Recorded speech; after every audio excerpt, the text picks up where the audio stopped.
कागज है रिकॉर्ड पे जिसे आपके मेंबरान को आपने बताया कि इस जगह इलेक्शन होंगे? वेन्यू तो बहुत इंपॉर्टेंट होता है ना इलेक्शन के लिए। जितने भी लेटर आपके हैं उसमें लिखा हुआ है कि पेशावर में केपीके में हो रहा है, कोई वेन्यू नहीं है। पीटीआई के पास बल्ला रहेगा या नहीं, फैसला आज मुतवक्के। सुप्रीम कोर्ट में इलेक्शन कमीशन की दरखास्त पर समाअत के दौरान चीफ जस्टिस ने पूछा, पेशावर में किस जगह इंट्रा पार्टी इलेक्शन हुआ? रिकॉर्ड पर तो कुछ नहीं।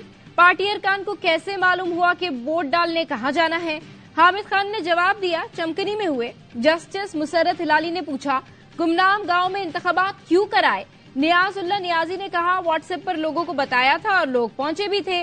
वीडियो मौजूद है, अदालत में चला लें। चीफ जस्टिस ने कहा, वीडियोस बाहर जाकर चला लें, हम दस्तावेज पर केस चलाते हैं। मामला लाहौर हाईकोर्ट में था तो पेशावर हाईकोर्ट क्यों गए? बैरिस्टर गौहर ने कहा, हम फॉरम शॉपिंग करने नहीं गए थे, पेशावर में इलेक्शन हुए इसलिए वहां गए। चीफ जस्टिस ने कहा, एक जगह से रिलीफ ना मिले तो दूसरी जगह चले जाएंगे। पीटीआई को इंतखाबी निशान ना मिला तो क्या अकबर एस बाबर को नुकसान नहीं होगा? अकबर एस बाबर खुद पीटीआई के खिलाफ खड़े हैं या पीछे कोई और है? वकील अहमद हसन ने जवाब दिया, खुद खड़े हैं 2014 से।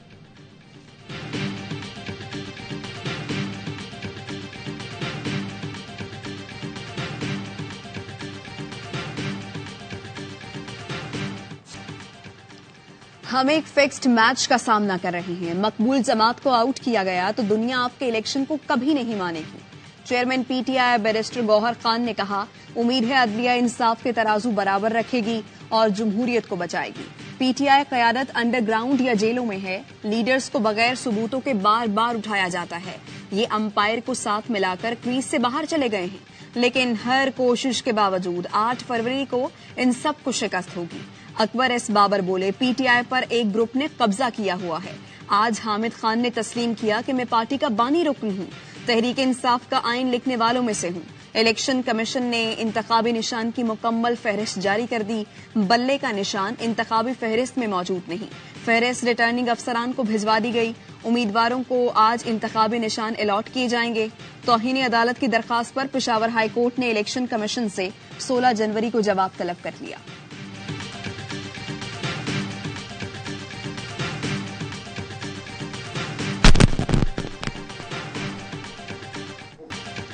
ख्वाजा आसिफ का पीटीआई को खंबा इंतखाबी निशान रखने का मशवरा। साबिक वफाकी वजीर ने कहा, पीटीआई कहती है खंबे को खड़ा करेंगे तो वो जीत जाएगा। जिस तरह वकीलों को टिकट दिए गए, लगता है बार काउंसिल्स का इलेक्शन है। 1 साल कबल शामिल होने वाले को पार्टी चेयरमैन के लिए चुना गया। ये बंद गली में आ चुके, इन्हें रास्ता नजर नहीं आ रहा। अगर इन्हें अदलिया पर यकीन है तो अदालती फैसले का इंतजार करें।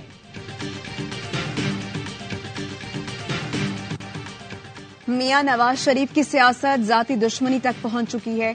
मियां साहब वजीर आजम बनेंगे तो उनका सियासी एजेंडा इंतकाम लेना होगा। वो अपने माजी को देखते हुए अवाम के मुस्तकबिल को नुकसान पहुंचाएंगे। बिलावल भुट्टो कहते हैं, पीटीआई का मामला सुप्रीम कोर्ट में है, 1-2 दिन की बात है, पता चल जाएगा। मुस्लिम लीग नून से दोबारा इत्तेहाद के सवाल पर कहा, अगर किसी से दोबारा डसा जाऊं तो ये मेरे लिए शर्म का बाइस होगा। बिलावल भुट्टो की लाहौर में पाकिस्तान अवामी तहरीक के सेक्रेटेरिएट आमद, रहनुमाओं से मुलाकात की। पीपी चेयरमैन एतजाज अहसन की रिहाइशगाह भी गए। बुशरा एतजाज की बहन के इंतकाल पर ताजियत की।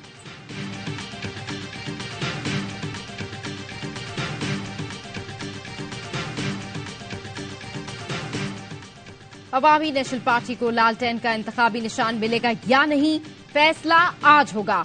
Election commission ANP intra party election case का फैसला सुनाएगा। इलेक्शन कमीशन ने एएनपी रहनुमा असफंदियार वली को नोटिस जारी कर दिया। अवामी नेशनल पार्टी ने तहाल इंट्रा पार्टी इलेक्शन नहीं कराए। पाकिस्तान तहरीक इंसाफ ने टिकटों का ऐलान कर दिया। मुराद सईद को स्वात से टिकट दिया गया। मुनीर से chairman PTI barrister Gauhar Ali Khan उम्मीदवार हैं।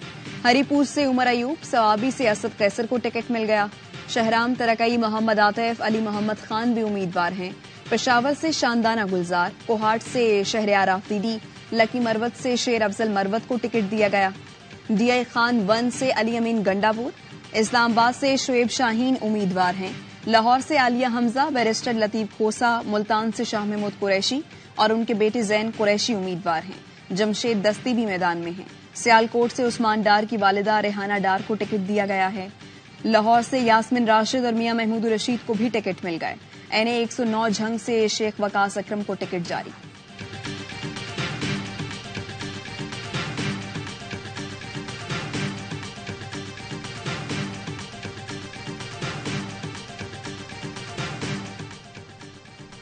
PTI ने यास्मीन राशिद को NA 130 पर नवाज शरीफ के खिलाफ मैदान में उतार दिया। NA 71 सियालकोट में ख्वाजा आसिफ का मुकाबला उस्मान डार की वालदा रेहाना डार से होगा। मुल्तान में NA 149 पर IPP के चेयरमैन जहांगीर और PTI के आमिर डोगर मद्दे मुकाबिल। NA 246 पर अमीर जमात इस्लामी कराची हाफिज नईमुर रहमान के मुकाबले के लिए MKM ने अमीनुल हक को टिकट दे दिया। शहबाज शरीफ NA 242 कराची से दस्तबरदार, NA 132 कसूर से इलेक्शन लड़ेंगे। NA 265 पशीन से महमूद खान अचकजई मौलाना फजल रहमान के हक में दस्तबरदार हो गए। साबिक वफाकी वजीर शफकत महमूद और साबिक MNA फरूख हबीब आम इंतखाबात से दस्तबरदार।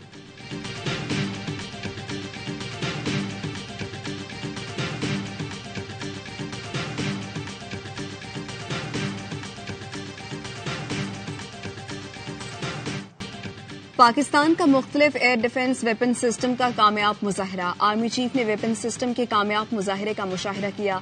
अलबेजा 3 2024 मशक़ें सोमियानी में मुनक़िद की गईं। आर्मी चीफ ने मशकों के दौरान मुख्तलिफ वेपन सिस्टम की कामयाबियों को सराहा। High to medium air defence weapon system का ये पहला तजर्बा था। मशकों में मुख्तलिफ नौइयत के हथियारों का तजर्बा किया गया। आर्मी चीफ ने आर्मी एयर डिफेंस की ऑपरेशनल तैयारियों की तारीफ की। जनरल आसिम मुनीर ने कहा, मुसल्लह अफवाज जदीद वेपन सिस्टम को अपना रही है, दिफाई जरूरियात और खतरात के पेश नजर बेहतरी ला रही हैं। ISPR के मुताबिक आर्मी चीफ की आर्मी एयर डिफेंस सेंटर आमद, यादगार शहदा पर हाजिरी, शहदा को खिराज अकीदत पेश किया।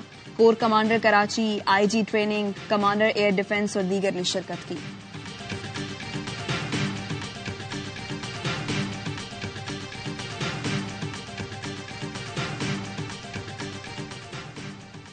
National aerospace science and technology park Karachi में इफ्तिताही तकरीर।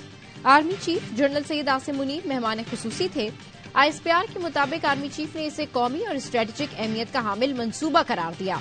बोले, ये मंसूबा तकनीकी तरक्की को फरोग देगा, कौम के लिए खुद निसारी का प्लेटफॉर्म साबित होगा। मंसूबा नौजवानों और आइंदा नस्लों के लिए बेपनाह फवाइद का बाइस बनेगा। आर्मी चीफ ने एरोस्पेस साइंस के शोबे में पाक फिजाइया की कोशिशों को सराहा। एयर चीफ ने बताया, ये मंसूबा एरोस्पेस, साइबर और IT के हवाले से बेहतरीन है। कौमी सतह पर उभरती हुई टेक्नोलॉजी के हुसूल के लिए दुरुस्त सिमत में कदम है। आर्मी चीफ का कोर हेडक्वार्टर्स कराची का भी दौरा। आर्मी चीफ को कराची कोर की ऑपरेशनल तैयारियों और तरबियती उमूर पर ब्रीफिंग दी गई। आर्मी चीफ को फौजियों, शोहदा के खानदानों की फलाह बहबूद के लिए इकदामात से भी आगाह किया गया।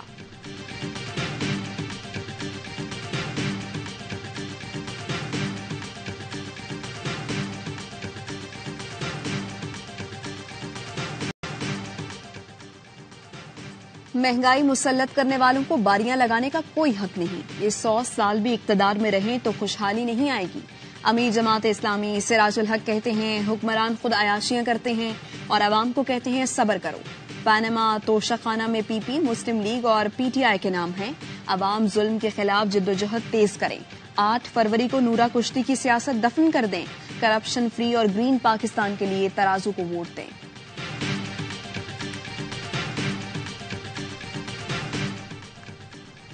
ख्वाजा इजहार की नाराजगी का असर, MKM ने टिकट जारी कर दिया। ख्वाजा इजहार के लिए मुस्तफा कमाल NA 247 से दस्तबरदार, रऊफ सिद्दीकी ने NA 237 पर टिकट जमा करा दिया। साबिक सूबाई वजीर मोहम्मद हुसैन भी पार्टी टिकट हासिल नहीं कर सके।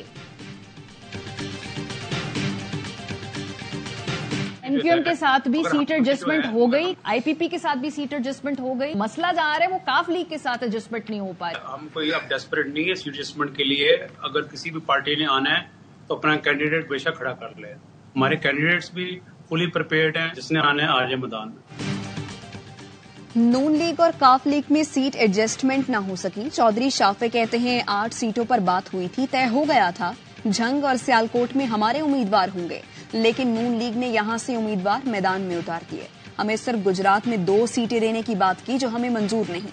हम 12 सीटों पर एडजस्टमेंट चाहते थे, बात ना बनी तो हमने अपने तमाम उम्मीदवारों को इलेक्शन लड़ने का कह दिया।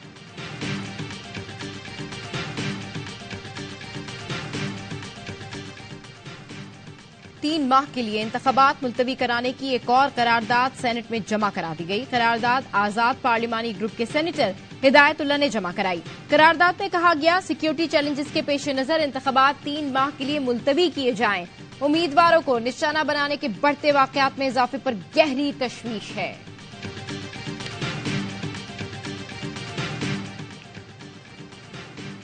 सिक्योरिटी फोर्सेस का शिमाली वजीरिस्तान में इंटेलिजेंस बेस्ड ऑपरेशन, फायरिंग के तबादले में 2 दहशतगर्द अब्दुल्ला और खालिद जानान जहन्नम वासिल। आईएसपीआर ने बताया, हलाक दहशतगर्द टारगेट किलिंग और दहशतगर्दी में मुलव्वस थे। डॉक्टर महारंग बलोच का सोशल मीडिया अकाउंट भारत से चलाया जा रहा है, उन्हें फॉरेन फंडिंग हो रही है। निगरान वजीर इत्तलात बलूचिस्तान जान अचकजई कहते हैं, महारंग बलोच भारत की जबान बोल रही हैं, उन्हें बर्दाश्त करना हमारी फराख दिली है। जमाल रईसानी कहते हैं, बलूचिस्तान हुकूमत का शुक्रिया कि उन्होंने शोधा की फैमिली को सुना, उम्मीद है मुतालबात पूरे होंगे।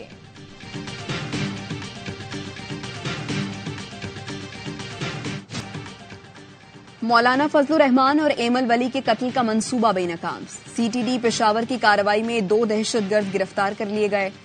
एसएसपी सीटीडी ने बताया, दहशतगर्द फजलुर रहमान और एमल वली को निशाना बनाना चाहते थे। हमलावरों की मुफ्ती महमूद मरकज की रेकी की। दहशतगर्दों ने पक्तिका अफगानिस्तान से फिदाई तरबियत ली। एक मुलजिम खुदकुश हमलावर था। दस्ती बम और खुदकुश जैकेट भी बरामद।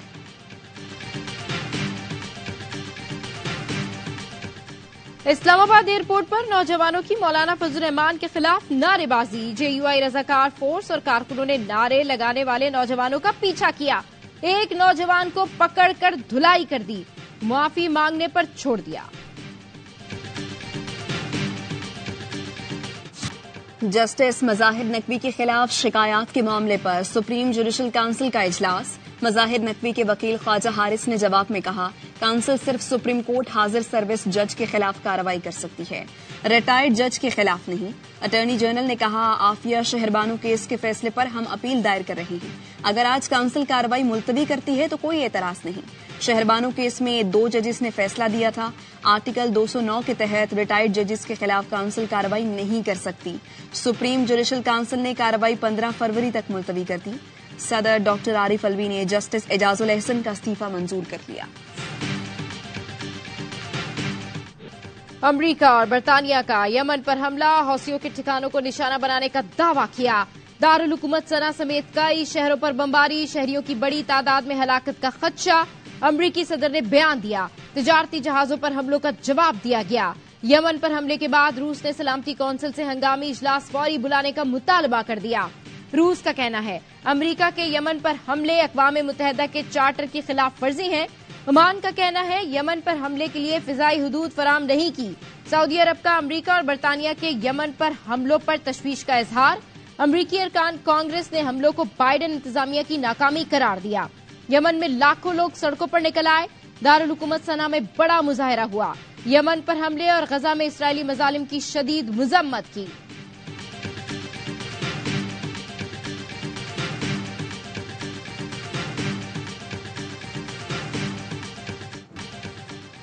गजा पर इजरायली बमबारी न रुकी। रात से जारी हमलों में 150 फलस्तीनी शहीद, 240 से जायद जख्मी। दीर अल बलाह में रिहायशी इमारत पर 2 मिसाइल हमले हुए, जिसमें 3 बच्चों समेत 13 फलस्तीनी शहीद हो गए।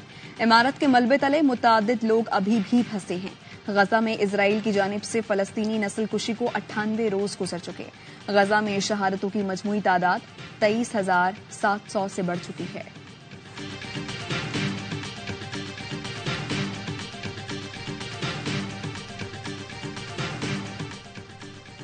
किसी को गजा में हमले रुकवाने का इख्तियार नहीं। इसराइल की आलमी अदालत इंसाफ में भी ढिठाई बरकरार। हैग में होने वाली समाअत के आखिरी रोज इसराइली वकीलों ने दलाइल दिए। कहा, फलस्तीनियों के खिलाफ कार्रवाइयां आलमी कवानीन के मुताबिक हैं, नस्ल कुशी नहीं की जा रही। दलाइल मुकम्मल होने के बाद आखिरी दिन की समाअत खत्म। आलमी अदालत इंसाफ के सदर ने मुकदमे का फैसला जल्द करने का ऐलान किया।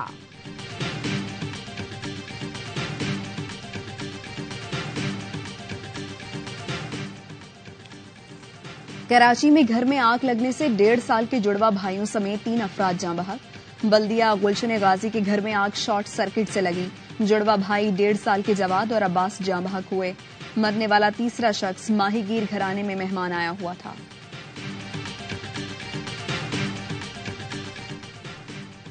कराची में राह चलती खवातीन से हिरासानी के वाकयात ना रुके। नॉर्थ कराची सेक्टर 11A में मोटरसाइकिल सवार की गैर अखलाकी हरकत। सीसीटीवी कैमरे में देखा जा सकता है कि खातून गली में बच्चे के साथ जा रही थी। पुलिस का कहना है सीसीटीवी फुटेज का जायजा ले रहे हैं। किसी ने शिकायत दर्ज नहीं कराई। मुलजिम को जल्द गिरफ्तार कर लिया जाएगा।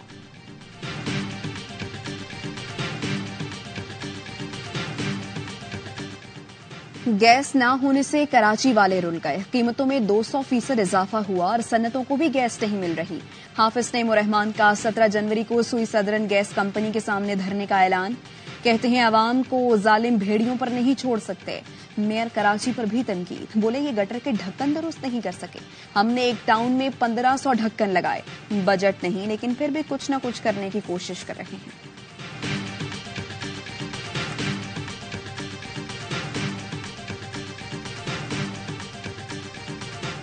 मुल्क भर में साल की पहली कौमी इंसदादे पोलियो मुहिम। 5वें रोज भी पोलियो वर्कर्स ने घर घर जाकर बच्चों को इंसदादे पोलियो के कतरे पिलाने में मसरूफ। 4.5 करोड़ से ज्यादा बच्चों को पोलियो से बचाव के कतरे पिलाने का हदफ। पाक फजाइया की 5th जनरेशन फाइटर जेट की जानिब पेशकदमी। फाइटर जेट की शमूलियत की तैयारियां जारी। एयर चीफ के ऐलान के मुताबिक 5th जनरेशन फाइटर जेट के हसूल की बुनियाद रखी जा चुकी। जराये के मुताबिक पहला 5th generation fighter jet J-31 जल्द बीड़े में शामिल होगा। J-31 की पाक फजाइया में शमूलियत का ऐलान सुनकर भारत की नींदें उड़ गईं। पाकिस्तान और चीन JF-17 थंडर जैसे शानदार ज्वाइंट वेंचर की कामयाब मिसाल भी रखते हैं।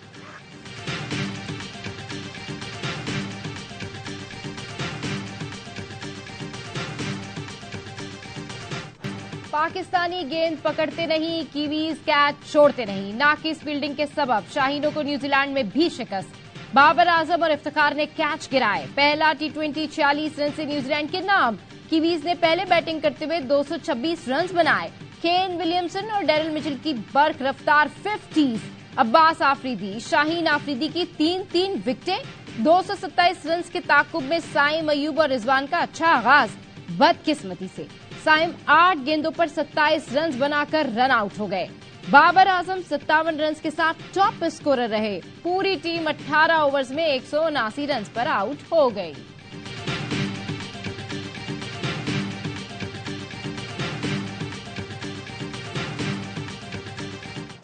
HPL PSL सीजन 9 17 फरवरी से शुरू होगा। इफ्तिताही मैच कजाफी स्टेडियम लाहौर में खेला जाएगा। दिफाई चैंपियन लाहौर कलंदर्स और इस्लामाबाद यूनाइटेड मद्दे मुकाबिल होंगे। कराची सबसे ज्यादा 11 मैचेस की मेजबानी करेगा। 18 मार्च को फाइनल भी नेशनल स्टेडियम में होगा। लाहौर और रावलपिंडी में 9-9 मैच खेले जाएंगे।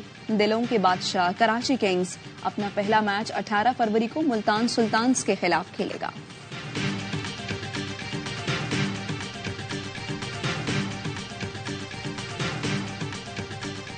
और अरब के सहरा में फर्राटे भरती गाड़ियों के मुकाबले डकार रैली का छठा मरहला फ्रांसीसी ड्राइवर सेबास्टियन लोब ने जीत लिया। स्पेन के कार्लोस साइंस को बढ़तरी हासिल। कतर के दिफाई चैंपियन नासरुल अतिया की उम्मीदों पर पानी फिर गया। रेस में बहुत पीछे रह गए।